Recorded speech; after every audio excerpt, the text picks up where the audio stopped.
Hi everyone, we're off on holiday today as we have a look at the start of Act 2, Scene 1. We're going to go up to Othello's arrival in this video. So the first thing I want to draw your attention to is this map that I've got here to really emphasise the distance between Venice and Cyprus. They really were on the edges of what Western Europeans would call civilization in this play.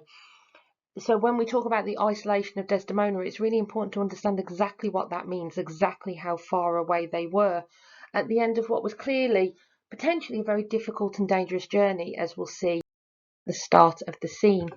So we open this scene in a very similar way in some ways to Act 1, Scene 3 with the Duke's War Room, where we have Montano instead collating information and reports to give us this sense of what on earth's gone on.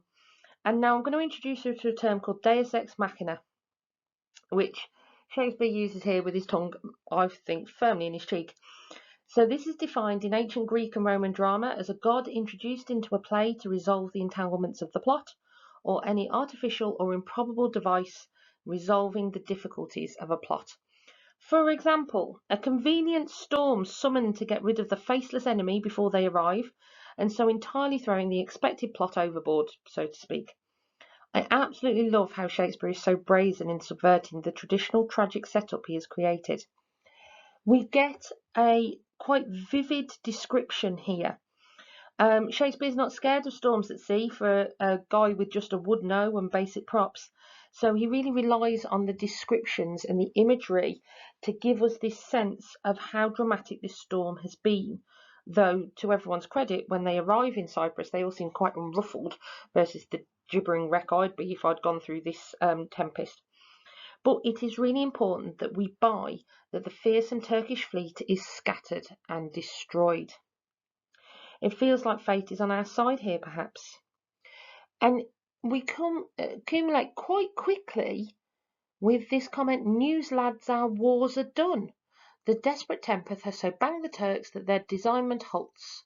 A noble ship of Venice hath seen a grievous wreck and sufferance on most part of their fleet." This very premature declaration that their wars are done is really interesting because, in fact, what we discover is that their wars are just beginning. And we as an audience know that because we understand we've only been in the theatre for about half an hour. These are fighting men who have been wound up, and these tensions must find their release at some point. We also get this comment here about Othello from Montano. He describes him as a worthy governor, also calls him brave. We've discovered that they've sort of served together at various points. For I have served him, and the man commands like a full soldier. It shows that Othello's reputation and esteem extends beyond the Venetian court, and furthers the argument that race is less of an issue than one might expect coming to the play today. There is no suggestion here that they are not that they have a problem with Othello's race in the position he is to hold in Venetia in the structure. We then hear this description of Cassio. Does anyone else find Cassio immediately irritating? I mean, I really can sympathise with Iago for his frustration of being passed over for this waffling ninny that we're introduced to in this scene. I know we see him in Act 1, Scene 2. I know he's on stage for some of Act 1, Scene 3, but we don't really get to meet him properly until this point. And that's worth arguing. While we may have seen him, we don't really get to know him. And there's another way here that the audience is being made an accomplice in Iago's villainy, because tragic victims don't necessarily have to be likeable. But he is also shown to be unwaveringly loyal and devoted, and the perfect sort of right-hand man. We see here that he looks sadly and prays the more be safe. We also discover that Othello, for all the haste of his departure, is actually the last to arrive, to give us again that sense of chaos and disruption that has happened. Now, Cassio approves of Montano, and Montano earns his good opinion because he so approves the more.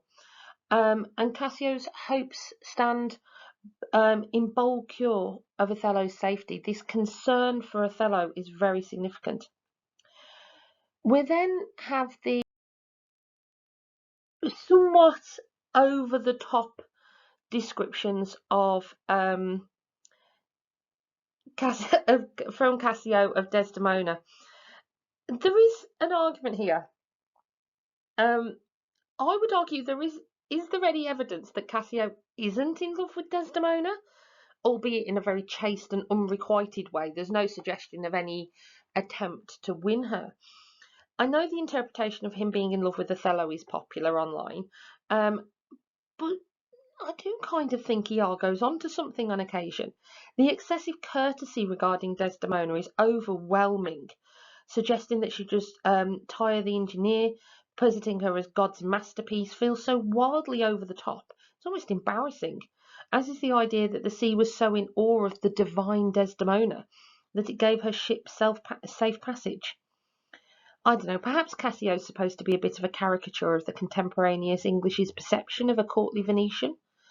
Again, it helps us to ally our sympathies with Iago, as we do end up feeling that Cassio needs taking down at least a peg or two. He also describes Desdemona as our great captain's captain, and I love the irony of this line. It demonstrates how women were often perceived as having undue influence over their powerful husbands. You know, we can compare this to Lady Macbeth, for example, while at the same time being rendered almost entirely powerless by society except for their influence. And Desdemona we see is both. So just as those people who tell us that Lady Macbeth is the real villain of the play, which I have serious problems with as an argument, here we see the idea of Desdemona having this influence and control over Othello, and gradually over the course of not very many hours in the real time of the play, being reduced to someone who he cannot almost physically listen to because she has lost so much influence with him. I'm going to move on to this next slightly odd bit now of the play, where we have this sort of jokey, laddish, bawdy humour going on the quayside. It has been described as one of the most unsatisfactory passages in Shakespeare, and it is strange, but this section does serve a couple of purposes. Firstly, it shows Iago in the fool role, improvising and besting his social superiors and betters. And it's also kind of important to note that Desdemona gets the dirty jokes, perhaps not quite the quiet innocence that we have been suggested. What is also worth noting here is Amelia's entrance. We've not met Amelia before, remember, and she enters fairly silently, and Cassio greets her very courteously. He really does give her some credit, even though he talks about this idea of my manners and my breeding. He's really doing it as a little bit for show. But it is important because remember, we learned at the end of Act 1, Scene 3 of Iago's jealousy over Amelia and his concern over his own potential cuckoldry at the hands of Othello. So when we see Cassio with this excessive courtesy towards Iago's wife, it does lead us to be perhaps unsurprised, or to add more credence to Iago's intense dislike of this Florentine who has perhaps, he fears, usurped him in more than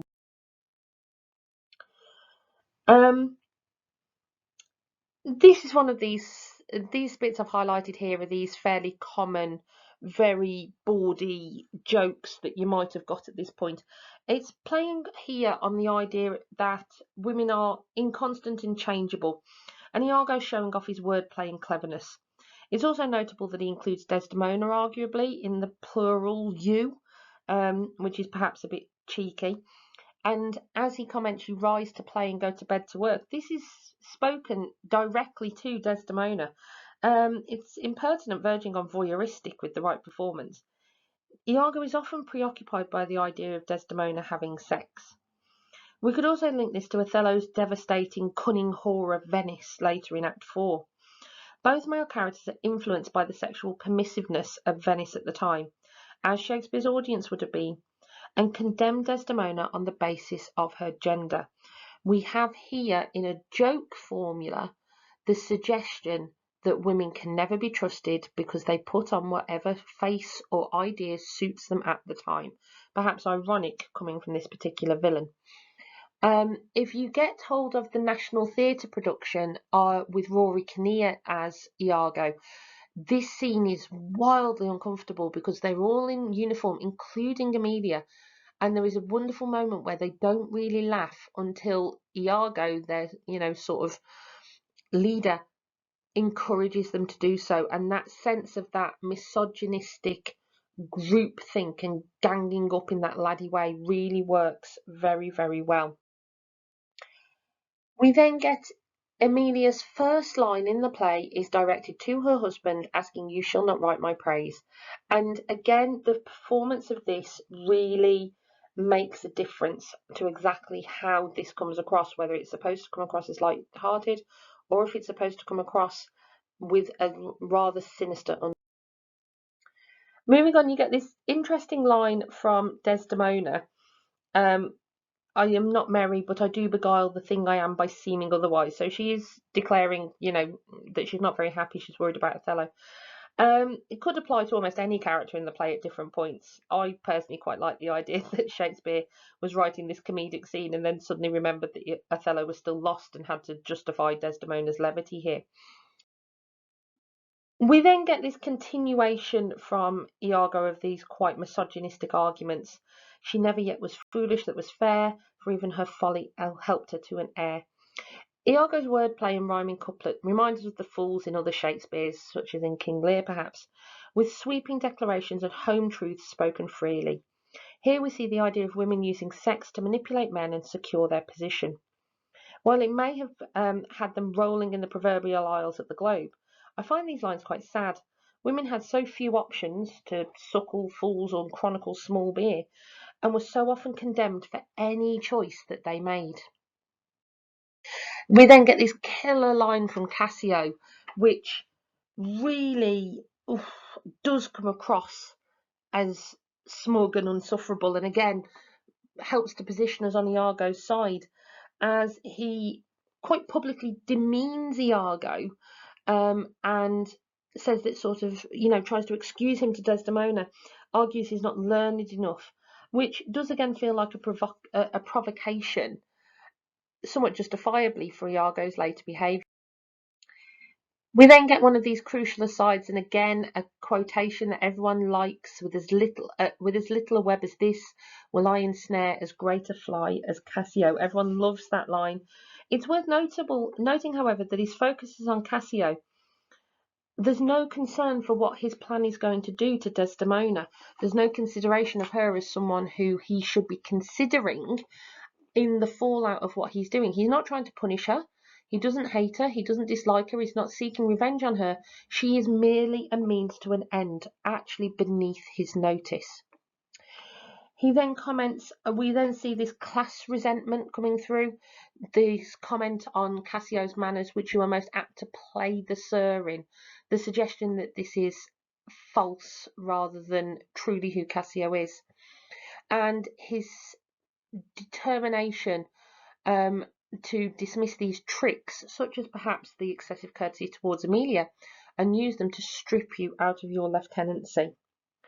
We then finally, at the end of this section, get the bit of drama coming through to give us this sense of Othello's impending arrival, as everyone suddenly goes, "Oh, what's happening? What's going on?" We get a bit of trumpet, just to raise that anticipation of the entrance of our tragic hero, who we will look at more in the next video. Thanks, guys.